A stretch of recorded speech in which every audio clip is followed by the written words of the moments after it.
सो दोस्तों welcome to falcon riders India. और आज का जो वीडियो है वो बात करेंगे कि मेरी जो बाइक है नई आउटराइडर वी स्टॉर्म 250 उसको मैंने लद्दाख के लिए किस तरीके से रेडी करा है, क्या क्या चीज़ें ज़रूरी हैं, क्या क्या चीज़ें ज़रूरी नहीं हैं, क्या मतलब अवॉइड कर सकते हो, क्या आपको करनी चाहिए, सब बात करेंगे इस बारे में, ठीक है। And super excited about ultimate up north. अगर आपको पता है तो अच्छी बात है, अगर नहीं पता है तो बताता हूँ क्या है अल्टीमेट अप नॉर्थ।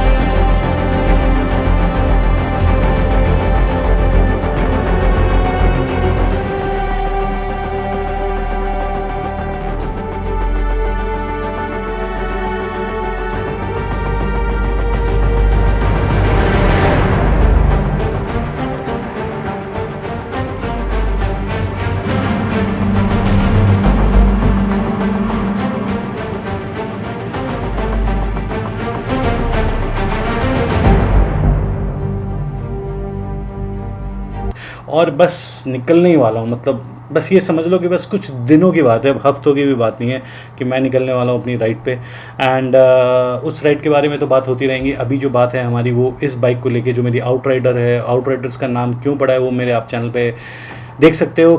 बस थोड़ा सा हिंट दे देता हूँ, क्योंकि मैं स्टार वॉर्स का फ़ैन हूँ और आउटराइडर का नाम वहीं से कहीं से आया है, ठीक है। और मैंने अपनी बाइक में क्या क्या करवाया है, क्या क्या ज़रूरी है, उसके बारे में बात करते हैं। तो सबसे पहले अगर आप लद्दाख जा रहे हैं तो आपको अपनी बाइक अगर प्रिपेयर करनी है तो एक सेकंड रुक जाओ, पीछे दरवाजे में टुक टुक टुक टुक हो रही है, वो फिर आप इरिटेट हो गए, मैं उसको बंद कर देता हूँ फटाफट। ओके सो सबसे पहले आपकी जो बाइक है वो बिल्कुल कंडीशन अच्छी होनी चाहिए। 1 साल पुरानी है, 2 साल पुरानी है, 3 साल पुरानी है, डजन केयर। ना लद्दाख को से लेना देना है, ना किसी और को कुछ लेना देना है।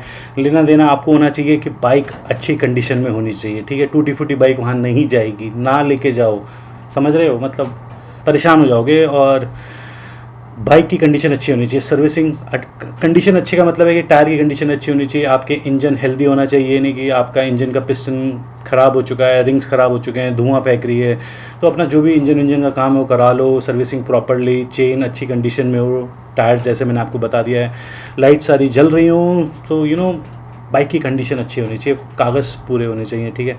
सो ये तो बेसिक है, मतलब ये सब होगा तो आप लद्दाख जा सकते हो। उसके अलावा जो भी है वो ऑप्शनल है, ठीक है। ये मेन है, आपको बाइक सही होनी चाहिए, कागज़ पूरे होने चाहिए, आप लद्दाख जा सकते हो। अब बाकी जो मैं चीज़ें बताऊंगा वो ऑप्शनल है, आपके ऊपर है, आप करो नहीं करो ये आपके ऊपर है, ठीक है। सो सबसे पहले मैं बताता हूँ कि मैंने जो अपनी बाइक के लिए नई 3 चीज़ें खरीदी थी, जो एसेसरीज समझ लो, वो मैंने ख़रीदा था क्रैश गार्ड और आपका सैडल स्टे और आपका GPS माउंट, ठीक है। तो सबसे पहले हम बात करते हैं क्रैश गार्ड की। सो क्रैश गार्ड आपके स्क्रीन पे आ गया होगा, वी स्टॉर्म 250 में मैंने क्रैश गार्ड लगवा दिया है। सो बेसिकली जो क्रैश गार्ड का काम होता है वो आपका जो बाइक है इसकी सेफ्टी के लिए, अगर वो गिर जाती है तो आपकी जो बाइक का आगे की बॉडी है उस पर इम्पैक्ट ना आए।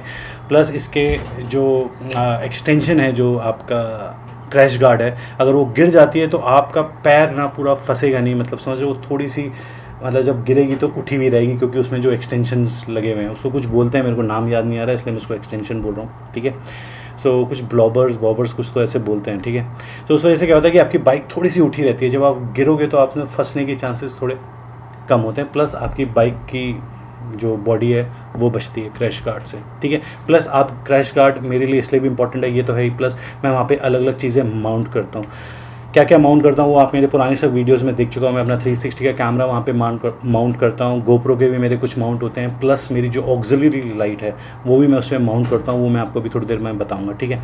सो ये तो हो गया क्रैश गार्ड जो मैंने अपनी बाइक में आगे लगाया है। दूसरा हो गया GPS माउंट। GPS माउंट भी मेरे लिए इंपॉर्टेंट इसलिए है क्योंकि वैसे तो मेरी जो बाइक है इस पर वी स्टॉर्म 250, इसमें नेविगेशन है, आपका जो स्क्रीन है स्पीडोमीटर उसमें नेविगेशन आता है, पर स्टिल समटाइम्स क्या होता है कि वो जो नेविगेशन है, अब पता नहीं मेरे को वैसे कितना सक्सेसफुल है।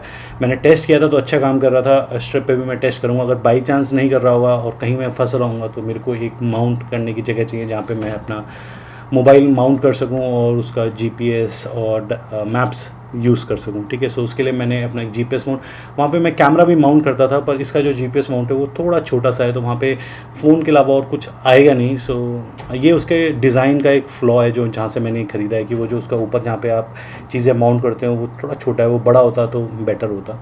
पर एनीवे, सो एक जीपीएस माउंट मैंने आपको यहाँ पे लगाया। उसके अलावा जो तीसरी चीज़ मैंने मंगाई थी वो है saddle stay. So saddle stay is little important, कि अगर आप सैडल बैग्स रखते हो, अगर आपको नहीं पता सैडल बैग्स क्या है तो आप गूगल पे सर्च कर सकते हो। बेसिकली मोटरसाइकिल के बैग्स होते हैं, 2 बड़े बड़े पाउच टाइप बैग्स होते हैं जो बीच में जुड़े हुए होते हैं, और उनको आप बाइक के ऊपर दोनों सीट पे ऐसे रख सकते हो। सो वो दोनों तरफ हैंग हो जाते हैं। सो अगर सैडल स्टे नहीं होगा तो बैग क्या है कि अंदर की तरफ जाते हैं, टायर की तरफ ऐसे मुड़े रहते हैं, सो उनकी शेप बिगड़ती रहती है, समझ रहे हो। सो सैडल स्टे जो होता है, जो आप स्क्रीन पे आ रहा होगा, आप देख रहे होगे, उससे क्या होता है कि जो सैडल बैग जब आप लगाते हो तो अंदर की तरफ नहीं जाते हैं, वो अपनी एक शेप को होल्ड करते हैं। So that is why saddle stay is important. कुछ कंडीशंस में ऐसा हुआ है, जब मेरी बाइक्स पुराने दोस्त गए, सैडल स्टे नहीं था तो उसकी वजह से वो अंदर झुक रहा था, तो उनके साइलेंसर पे टच हो रहा था। एक बार तो प्रशांत की बाइक में साइलेंसर पे टच होकर उसके बैग में नीचे आग भी लग गई थी। आई थिंक वो लद्दाख ही हम जा रहे थे, तो आग लग गई थी उसमें थोड़ी सी, और उसके नीचे से कपड़े वपड़े जल गए थे। वो तो आई थिंक आई रिमेंबर उसमें मोजे थे नीचे, तो मोजे जल गए थे। सो और कभी कभी क्या होता है कि सैडल स्टे किसी टायर में वो डिज़ाइन इस तरह होता है कि वो अंदर की तरफ जा रहा होता है, तो वो टायर से टकराने लगता है। So that's why saddle stay is important. So ये 3 चीज़ें जो मैंने अपनी बाइक में लगाई हैं, जो मेरे लिए इंपॉर्टेंट थी, इसलिए मैंने उनको लगवाया है, ठीक है। लास्ट मूवमेंट में मेरे को मिला है, क्योंकि अभी नई बाइक है, सो बहुत सारी कंपनीज ये एसेसरीज़ नहीं बना रही है। सो जहाँ से मैंने लिया है वो आपकी स्क्रीन पे आ गया होगा, ठीक है। कुछ छोटी मोटी इसमें कमियाँ हैं, जैसे कि जो मैंने अब लगाने के बाद देखी, एक तो मैंने आपको जीपीएस माउंट बताया, उसमें ऊपर जो जगह है वो थोड़ी सी कम है।